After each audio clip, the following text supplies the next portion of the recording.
Hello les femmes, j'espère que vous allez bien. Je vous retrouve en ce jour numéro 7 au cœur de ta féminité. Bienvenue dans cette nouvelle journée avec ce 7e archétype, cette 7e île de ta chasse au trésor. Je rappelle, c'est toi le trésor au bout du compte, d'aller trouver justement toutes les différentes facettes de ta féminité, que tu puisses te découvrir, te redécouvrir. Alors quand tu arrives en live, fais-moi un coucou. Quand tu es là en replay, mets le hashtag replay. C'est toujours un plaisir de pouvoir connecter avec toi, d'échanger de cœur à cœur en fait dans cette aventure-là, parce que je le rappelle, comme l'a dit une d'entre vous en commentaire, nous sommes un, nous sommes une. Donc simplement déjà on va fermer les yeux 2 minutes, juste le temps d'arriver, de se déposer, de se donner le droit d'être ici. Voilà, simplement je t'invite à, tu vois, respirer. C'est pas un hasard si tu vois ce live. Je rappelle que l'intention c'est d'ouvrir les cœurs. Et là aujourd'hui on est avec ta femme lionne. Voilà, permets-toi en fait juste de connecter 2 minutes à ta respiration.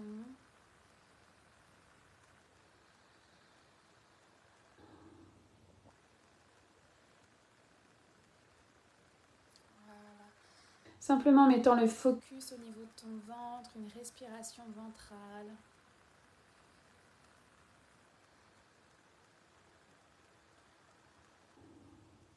Voilà, simplement d'être là, ici, dans le moment présent, de s'offrir ce moment pour soi.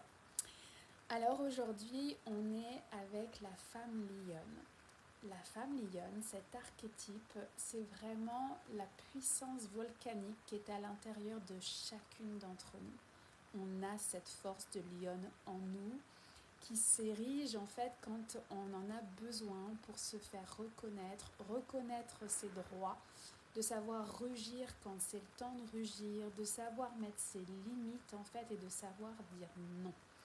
C'est tout un archétype en fait où on apprivoise ce feu, parce que autant, tu vois, dans la femme étincelle, on est vraiment à réveiller ce feu, autant la femme lionne, on est à apprivoiser le feu. Parce que tu sais, ce qu'on ne veut pas, c'est un feu complètement éteint, parce que là, on se sent mort-vivant. Et en même temps, on ne veut pas un feu, tu sais, de 100 mètres et qui brûle tout et toi, en fait, parce que sinon, bah, tu vas au burn-out, en fait. Donc, c'est comme pas là, en fait, où j'ai envie du tout de t'amener. Tu sais, c'est tout cet apprivoisement de ce feu. Comment il est ton feu, en fait, aujourd'hui? Est-ce que tu lui laisses prendre sa place, prendre son expansion, puis en même temps, est-ce que tu te sens en sécurité avec ce feu en fait? Est-ce que tu as défini son cadre et ses limites en fait pour ta force de lionne? Pour moi, l'archétype de la lionne, elle est vraiment en 2 temps. Le premier temps, c'est justement de reconnaître qu'on a cette puissance volcanique à l'intérieur de nous. C'est vraiment cette femme qui prend le taureau par les cornes et qui en fait va aller jusqu'au bout de la démarche. Tu vois, tout de suite, ce à quoi je pense, c'est dans ma pratique clinique, tu vois, toutes ces femmes en fertilité, je les ai vues rugir. Je les ai vues rugir, se battre pour avoir un rendez-vous, tu sais, dans ces listes d'attente incroyables dans les cliniques de fertilité. Ils font ce qu'ils peuvent, hein, il y a du monde, mais je les ai vues rugir d'une clinique à l'autre, d'aller chercher en fait des solutions X ou Y, de créer leur équipe holistique. J'ai vu des femmes en fait déposer plainte quand c'était nécessaire, quand il y a eu erreur médicale, quand il y a eu en tout cas agression, tu vois, de pouvoir poser même une main courante en fait. Il y a un acte en fait qui se fait à ce moment-là dont je rugis en fait et je me fais reconnaître dans ce que je traverse. Et en même temps, tu vois, il y a tout cet apprivoisement il y a un temps pour rugir, il y a un temps pour faire grandir ce feu et en même temps de le canaliser. Et il y a un temps pour dire, ok, j'ai pas besoin de rugir pour que mon feu soit dans toute sa place. Que mon feu brille en fait, que mon feu puisse être vu et reconnu par moi en fait, à l'intérieur de moi. Et ce deuxième temps, il n'est pas toujours facile parce que ça demande d'arrêter de rugir. Ça demande de dire ok, effectivement j'ai vécu ça. Peu importe ce qu'on met derrière le ça. Peu importe en fait ce qu'il y a derrière ça, est-ce que tu es encore en train de rugir pour te faire reconnaître parce que toi-même tu ne te reconnais pas encore, ou est-ce que il est temps aujourd'hui d'aller voir en fait ce qu'il y a derrière ce rugissement, parce que souvent il y a une blessure qui va être là en arrière, et est-ce que tu t'es pardonné? Est-ce que tu t'es pardonné? Alors pardonner à l'autre, c'est une démarche, mais se pardonner à soi aussi est une démarche. Et pour moi, ça fait partie de la femme lionne. Parce que la femme lionne, elle ne se brûle pas avec sa force de lionne. Elle rugit quand c'est le temps, elle prend tout son courage à deux mains quand c'est le temps, et en même temps, elle se voit et elle se reconnaît dans ce qu'elle a vécu, parce qu'elle a su se pardonner. Elle est en deux temps, la femme lionne. Alors c'est sûr que dans la pratique clinique, c'est vraiment ces femmes que j'ai vues rugir, porter plainte après un accouchement traumatique, un accouchement où il y a eu des erreurs. Ces femmes qui ont porté plainte après des agressions, même des années plus tard en fait, pour simplement enclencher cette démarche de je reconnais ce que j'ai vécu, je reconnais la puissance volcanique qui est à l'intérieur de moi en fait et qui a rugi quand c'était le temps, et si tu n'as pas rugi, c'est ok. D'accord, parce que là je rentrerai pas dans les détails, mais des fois on est tellement sous le choc qu'on n'est pas en mesure en fait de rugir, mais on va rugir après. Et c'est ok. Même 20 ans plus tard, tu as le droit de rugir sur un événement qui s'est passé 20 ans plus tôt. Il y a un temps pour rugir. Et il y a un temps pour se voir et se reconnaître. L'exemple que je vais te donner, il n'est pas facile. Pour te partager un peu de mon histoire par rapport à la femme lionne.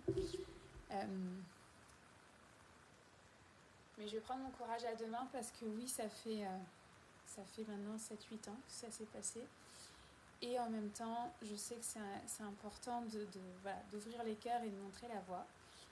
Dans ma vie, j'ai traversé en fait une relation toxique, une relation avec un pervers narcissique.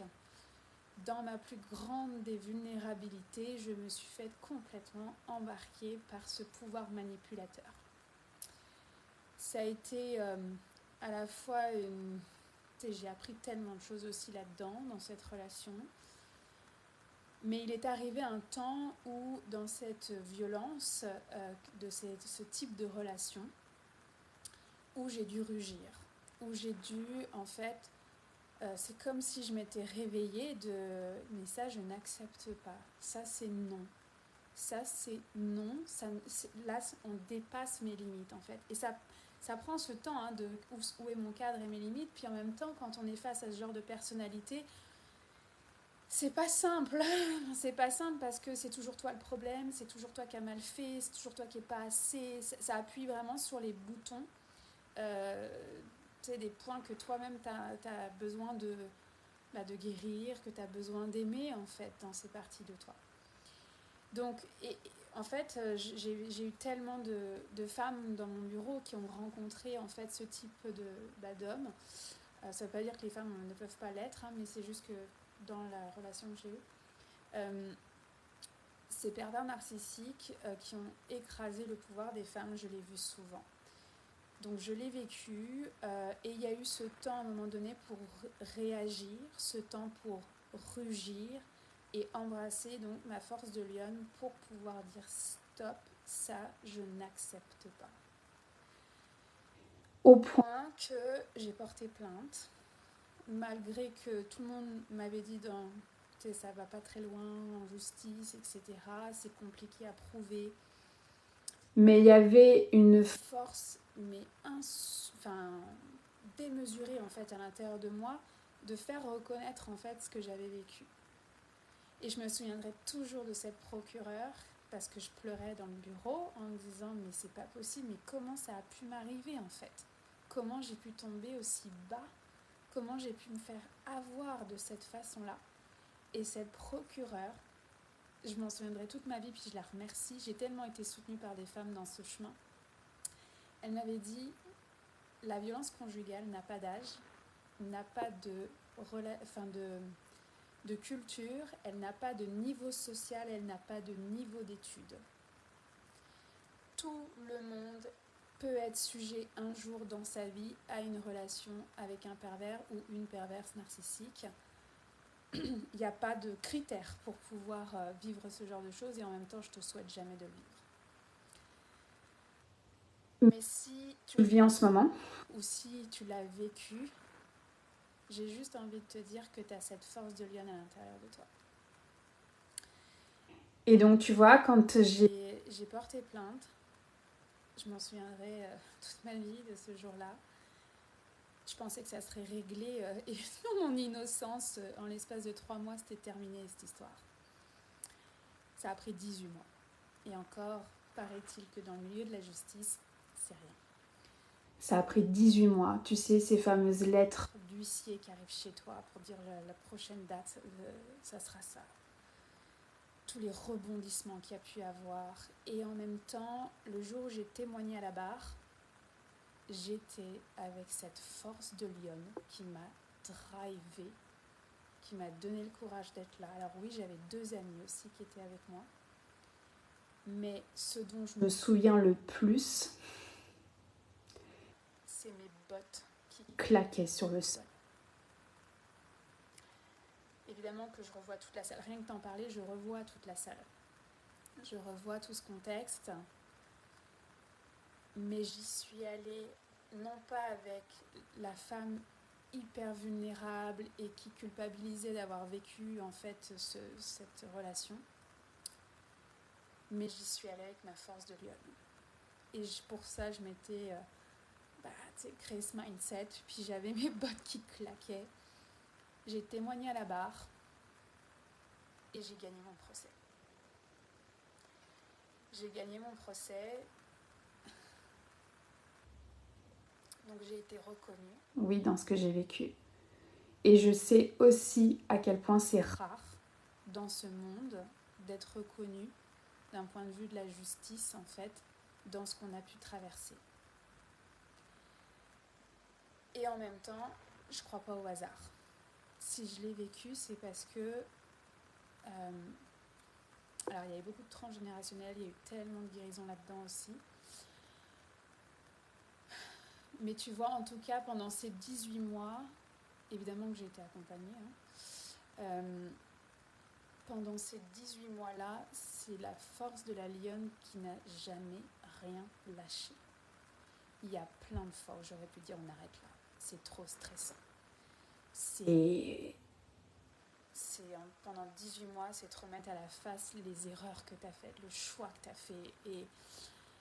Et en même temps, il faut que tu apprennes à vivre et à te reconstruire. Et il y a cette dualité-là, en fait. Mais la force de lionne, elle m'a permis d'aller jusqu'au bout. Alors, la sentence ne m'a pas plu. C'est jamais assez, finalement, par rapport à ce que tu as vécu. Mais tout le chemin qui s'est fait derrière, une fois que j'ai été reconnue, ça a permis une validation sociale, mais en fait, pendant ces 18 mois-là, pour moi, c'est 18 mois de cheminement, de me reconnaître dans ce que j'avais vécu. Et la partie suivante, d'arrêter de rugir, d'arrêter de s'en vouloir, et de pardonner, de se pardonner, ça a été la partie la plus difficile. Même avec un procès que j'avais gagné. Est-ce qu'aujourd'hui, je me suis pardonnée à 100%? Non.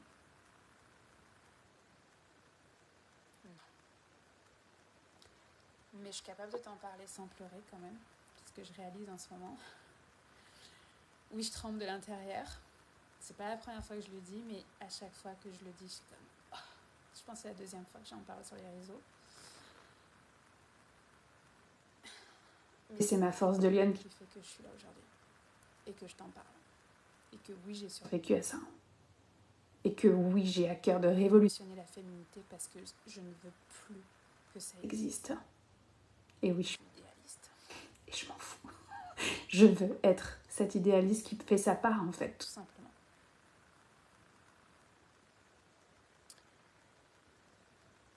Ce chemin du pardon, aujourd'hui, je suis capable de dire que, évidemment, je ne veux plus rien savoir de cet homme-là, évidemment.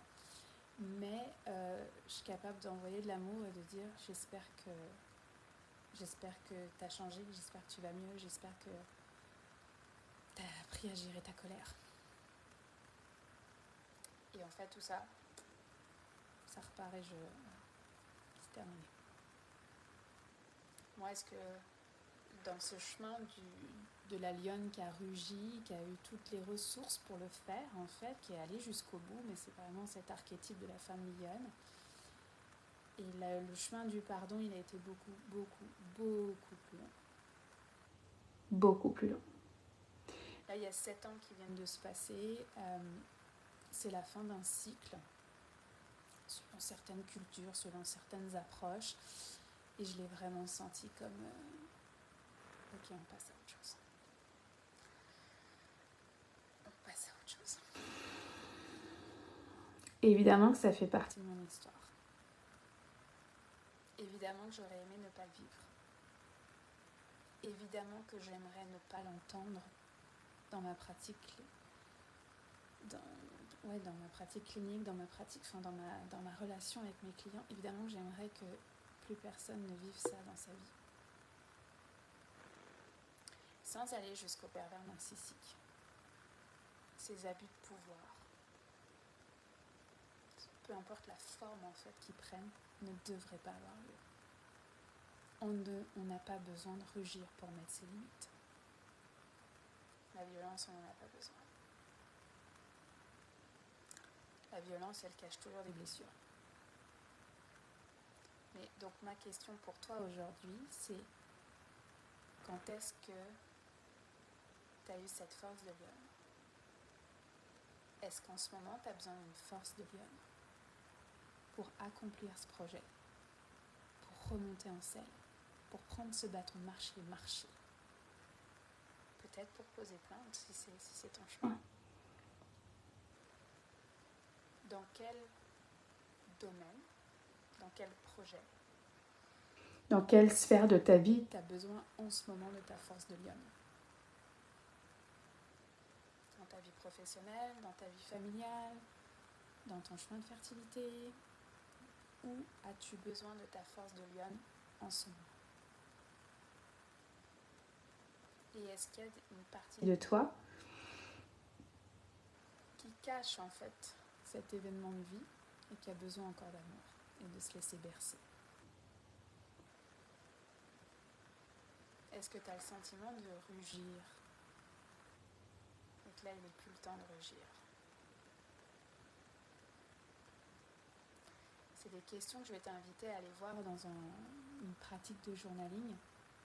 Le journaling, comment ça se passe? C'est tu prends un carnet, des crayons et tu laisses monter tout ce qui vient. Tu mets ces questions-là que je viens de te nommer et tu écris, en fait, tu laisses exprimer en fait ce qui est à l'intérieur de toi. C'est pas un journal intime parce que y a des questions dirigées. Il y a des questions dirigées et après ça, toi, tu plonges. Et tu viens écrire justement. Est-ce que je rugis en ce moment et je ne le devrais pas? Où est-ce que j'ai besoin d'amour? Où est-ce que j'ai besoin de rugir peut-être? Où est-ce que j'ai besoin de mettre ma force de lionne dans tel projet, dans telle sphère de vie? C'est un archétype qui est révélateur. C'est un archétype qui vit sa propre dualité à l'intérieur de lui. Parce qu'à la fois, il y a cette force de lionne et en même temps, il y a derrière, qu'est-ce que ça veut dire? Qu'est-ce qui a besoin d'être pardonné? De se pardonner. Il n'y a personne qui est parfaite. Et quand on lâche Miss Perfection, là, on découvre certains autres trésors. Alors à toutes les femmes qui ont rugi dans leur vie ou qui ont besoin de rugir en ce moment, j'ai envie de te dire, je te vois et je t'entends et je te reconnais. Même si tu n'as pas eu la reconnaissance dont tu aurais aimé avoir socialement. Reconnais-toi toi-même en fait, apporte-toi cette reconnaissance, cette légitimité dans ce que tu vis ou dans ce que tu as vécu. Oui, c'est dur. Oui, il y a des épreuves de vie, mais je t'assure qu'on s'en relève. Et qu'aujourd'hui, quand je mets ces bottes qui claquent, je sais que rien ne peut m'arrêter. Je m'appuie sur cet accessoire, en fait, ces bottes, ces chaussures, quand ça shake un peu à l'intérieur. Quand je tremble de l'intérieur et que j'ai besoin de cette force, j'ai besoin d'y aller là. Avant, j'aurais pas pu faire un live sans ces bottes. Là, je les ai pas. Je les ai même pas aux pieds. Il y a de l'eau qui a coulé sous les ponts. Il y a un cycle de 7 ans qui s'est passé. Il y a un temps pour le vivre, il y a un temps pour l'intégrer et il y a un temps pour le partager. Et aujourd'hui, je suis en mesure de pouvoir te le partager sans être dans un état pas possible. Ça s'est fait en plusieurs temps. Ça s'est fait d'abord au niveau de... En fait, la guérison, elle s'est faite d'abord au niveau de l'âme. Parce que ça a été vraiment du transgénérationnel. Donc ça a été avec la femme délivrée. J'ai été mettre du sens en fait. Pourquoi j'avais vécu ça? Pourquoi cet homme? Pourquoi cette partie de ma vie? Pourquoi cette vulnérabilité? J'ai été mettre du sens, qui a apporté beaucoup de guérison dans ce que j'avais vécu. Donc vraiment dans le transgénérationnel. Après ça, ça a été vraiment au niveau du cœur, que j'ai dû prendre soin en fait, du choc post-traumatique et dans la reconstruction de la femme et de la mère. Et le plus dur finalement, ça a été dans le soutien du corps. Parce qu'en fait, le corps, en fait, ma vision du corps, dans dans mon expertise, voilà, le corps cristallise les émotions. C'est comme si, quand on vit des événements comme ça, c'est comme si on les mettait sous le tapis, puis on les a jamais vécus. On les laisse de côté, tu vois. Mais en fait, ça se cristallise. Ça se cristallise à l'intérieur du corps et il y a une manifestation qui se fait par le corps et c'est comment j'en prends soin. Donc, ça peut passer par une douleur à répétition, par exemple. Alors là, la scientifique en moi va dire oui, mais... Bien sûr qu'il y a de la génétique. Bien sûr qu'il y a un dossier médical, il y a un état de santé, évidemment. C'est toujours un travail holistique là-dedans. Par contre, sur ce qui est chronique, qu'est-ce qui se cache en arrière de cette douleur? Et souvent, c'est le point de départ. C'est souvent le point de départ de qu'est-ce que ça signifie et comment je vais aller prendre soin en fait de l'émotion qui se cache derrière ça. Donc finalement, tu vois, l'intégration de cet événement dans ma vie, ça a été vraiment plus dans le corps. Parce que encore aujourd'hui, en fait, ça arrive que dans des soins X ou Y, ça revienne. Puis là, je suis comme, voyons, j'en ai fait du chemin là-dessus. Hein, c'est bon, j'ai assez travaillé là-dessus, tu vois ce que je veux dire? Et en fait, tu as le droit de pleurer de nouveau sur un événement que tu as vécu il y a 20 ans. Il y a 20 ans, il y a 7 ans, il y a un mois. C'est comme si à chaque fois on nettoyait, on apportait de la lumière, de l'amour en fait, à différentes étapes, de profondeur en fait de cette blessure. Alors c'est juste différent aujourd'hui la façon dont j'en parle et la façon dont les larmes peuvent remonter parfois. C'est juste différent. Mais parce qu'il y a eu ce chemin avec la femme lionne. C'est mon parcours de vie. Peut-être que ça résonnera avec ton propre parcours. Et en même temps, il y a une part de moi qui ne le souhaite pas, que tu aies vécu ça. Mais par contre, ce qui toi Toi et moi nous relie, c'est cette force de lionne. parce que ça fait partie de la féminité, de savoir rugir quand c'est le temps. De sortir cette Puissance volcanique et de ne plus avoir peur de cette puissance volcanique. On peut sortir les crocs quand c'est le temps, puis on peut aussi juste apprécier ce feu devant nous, en fait, qui est notre propre feu. Parce que quand cette puissance volcanique, elle s'exprime, elle est juste incroyable. Elle s'exprime comme une artiste. Et elle est juste incroyable. Mais elle est plus dans ces montagnes russes, tu vois, dans cet excès en fait de, ok, un feu qui brûle tout, à un feu complètement éteint. Et oui, ça s'apprend. Ça s'apprend à apprivoiser en fait ce feu-là pour pas se brûler en fait, pour pas aller au burn-out.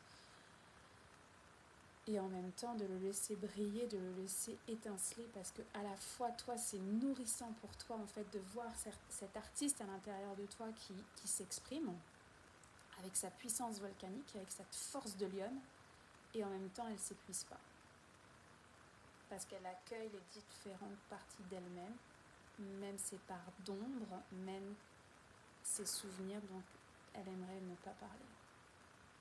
Pendant longtemps j'ai eu de la honte. Pendant très longtemps, j'ai eu de la honte d'avoir vécu cet événement, d'avoir été si vulnérable. Pendant très longtemps. Puis finalement, c'est comment j'apporte de l'amour sur ce regard des autres. Hein. Mais avant le regard des autres, c'est même mon propre regard, mon auto-jugement. J'ai pardonné à cette femme qui était vulnérable, qui a fait ce qu'elle a pu. C'est pas encore 100% pardonné à la mère, par contre, qui était à l'intérieur de moi. Ça, c'est comme là. Je le Sens dans la gorge. Un pas à la fois, en confiance. Je ne crois pas à ce que la vie soit faite contre nous. Je vous l'ai dit hier. La vie, elle est là pour nous. Elle est là pour expérimenter, elle est là pour apprendre, elle est là pour grandir. Et oui, je suis en mesure de dire aujourd'hui, je ne serais pas cette femme si je n'avais pas vécu ce procès, ces bottes qui claquent. Un peu dur à dire, mais c'est vrai. Je n'aurais pas cette force de lionne en fait. Elle est là, cette force de lionne, mais en tout cas, je me le suis prouvé à moi-même que j'avais cette force de lionne. Dans ce procès et dans plein d'autres événements, mais celui-là, il est comme... Tu vois, le flash. Ce que j'ai, c'est rien à voir. La force de lionne que j'ai eue à l'accouchement en fait, de ma deuxième. Accouchement à domicile. Au Québec, dans les bois, dans ma maison. Oui, ça a pris une force de lionne aussi d'aller là. Et c'est pas toujours dans des événements traumatisants. On touche notre force de lionne en fait à différents moments, à différents stades, différents événements, que ce soit plus joyeux ou plus traumatisant. Ça, c'est important de le nommer. Donc, suite à ce live, je vais t'inviter à prendre donc ton carnet et de venir noter où as-tu fait preuve de cette force de lionne jusqu'à aujourd'hui. Quels sont les événements, on va dire les 3 événements les plus marquants pour toi, où ta force de lionne a été d'un soutien incroyable. Et en même temps, va voir qu'est-ce qui se cache derrière les rugissements actuels. Est-ce que tu as besoin de bercer une partie de toi? Est-ce que tu as besoin de bercer ta lionne? De lui dire qu'elle peut se coucher.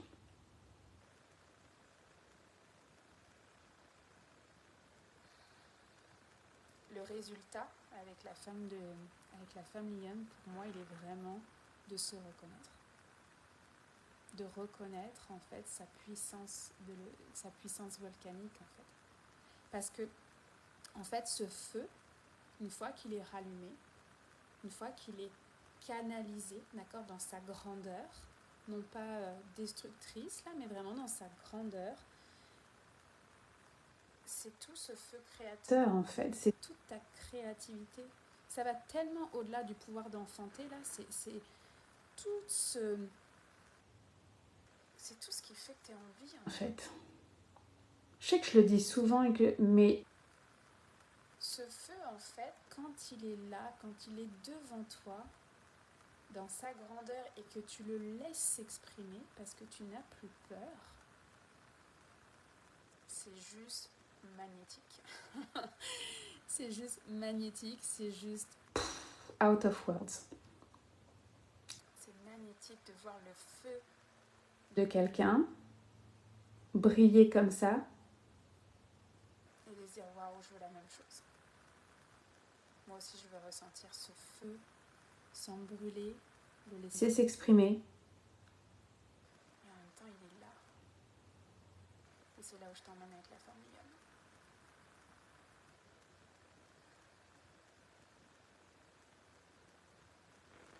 Voilà ce que j'avais envie de te partager avec cette famille Yum. On va se retrouver dans quelques minutes pour la suite, pour l'activation.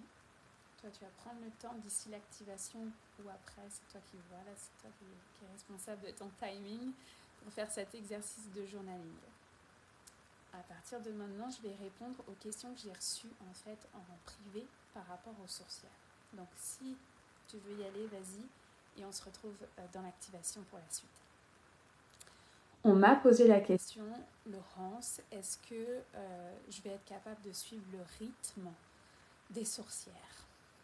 Question qui revient souvent en fait, mais à ça je vais te répondre, c'est toi qui vas définir ton rythme.